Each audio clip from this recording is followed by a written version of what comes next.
नमस्कार दोस्तों, आपका स्वागत है एस के स्टडी चैनल में। आज हम बात करेंगे कक्षा 10 का नया सिलेबस।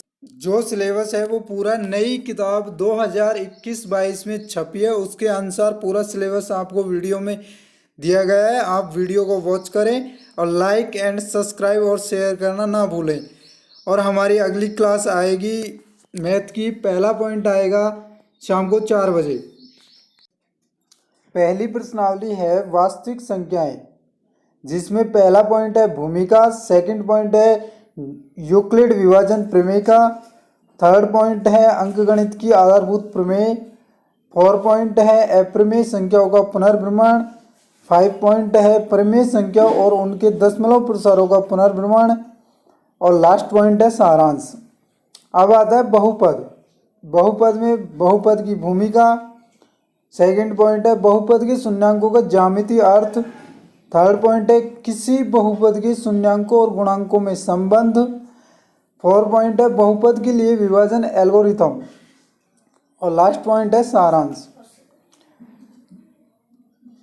थर्ड प्रश्न वाला है दो चर वाले रैखिक समीकरण युग्म, जिसमें पहला पॉइंट है भूमिका, सेकंड पॉइंट है दो चर में रैखिक समीकरण युग्म, थर्ड पॉइंट है रैखिक समीकरण युग्म का ग्राफीय विधि से हल, 4 पॉइंट है एक रैखिक समीकरण युग्म को हल करने की बीजगणित विधि, जिसमें पहला पॉइंट है प्रतिस्थापन विधि, दूसरा पॉइंट है विलोपन विधि और तीसरा पॉइंट है वज्र गुणन विधि। और इसमें 5 पॉइंट है दो चर के रैखिक समीकरणों के युग्म में बदले जा सकने वाले समीकरण, और लास्ट पॉइंट है सारांश।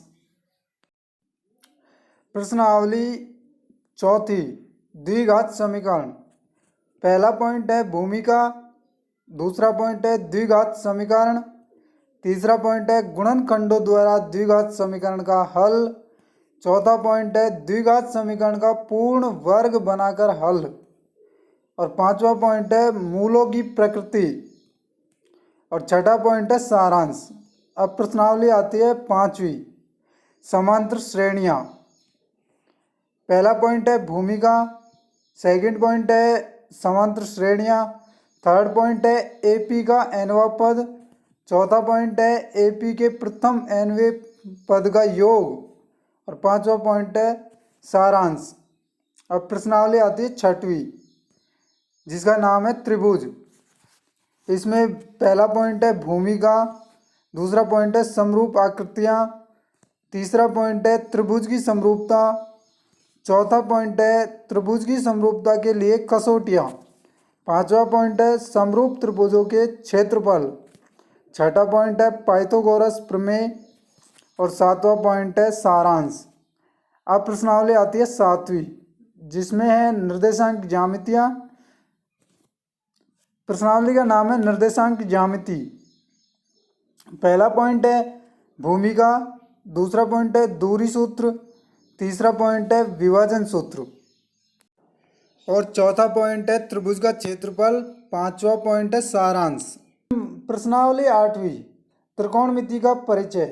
पहला पॉइंट है भूमिका, दूसरा पॉइंट है त्रिकोणमितीय अनुपात, तीसरा पॉइंट है कुछ विशिष्ट कोणों के त्रिकोणमितीय अनुपात, चौथा पॉइंट है पूरक कोणों के त्रिकोणमितीय अनुपात, पांचवा पॉइंट है त्रिकोणमितीय सर्वसम्मिकाएं, और छठा पॉइंट है सारांश। अब आती है प्रश्नावली नवीं, जिसमें है त्रिकोणमितीय अनुपात के कुछ अनुप्रयोग। भूमिकाएं पहला पॉइंट है, सेकंड पॉइंट है ऊंचाई और दूरियां, थर्ड पॉइंट है सारांश। और अब आता है 10वीं प्रश्नावली, 10वीं, जिसका नाम है व्रत, जिसमें है भूमिकाएं वृत्त की स्पर्श रेखाएं, एक बिंदु से एक वृत्त पर स्पर्श रेखाओं की संख्या, तीसरा पॉइंट है, चौथा पॉइंट है सारांश। प्रश्नावली 11वीं, रचनाएं। नाम है प्रश्नावली का, पहला पॉइंट है भूमिका, सेकंड पॉइंट है रेखाखंड का विभाजन, थर्ड पॉइंट है किसी वृत्त पर स्पर्श रेखाओं की रचना, 4 पॉइंट है सारांश। अब आती है 12वीं प्रश्नावली, वृत्तों से संबंधित क्षेत्रफल। पहला पॉइंट है भूमिका, दूसरा पॉइंट है वृत्त का परिमाप और क्षेत्रफल एक समीक्षा, तीसरा पॉइंट है त्रिज्याखंड और वृत्तखंड के क्षेत्रफल। चौथा पॉइंट है समतल आकृतियों के संयोजन के क्षेत्रफल।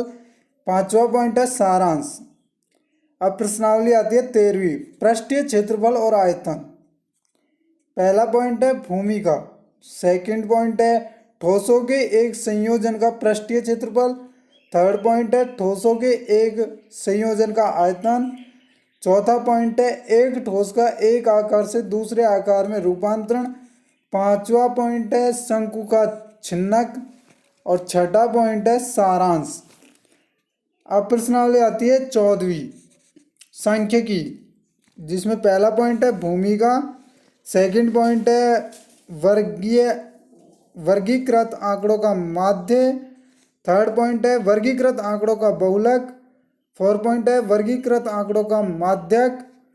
5 पॉइंट है संचयी बारंबारता बंटन का आलेखीय निरूपण। 6 पॉइंट है सारांश। प्रश्नावली आती है 15वीं, प्रायिकता, जिसमें भूमिका, प्रायिकता। सेकंड पॉइंट है प्रायिकता एक सैद्धांतिक दृष्टिकोण। और थर्ड पॉइंट है सारांश।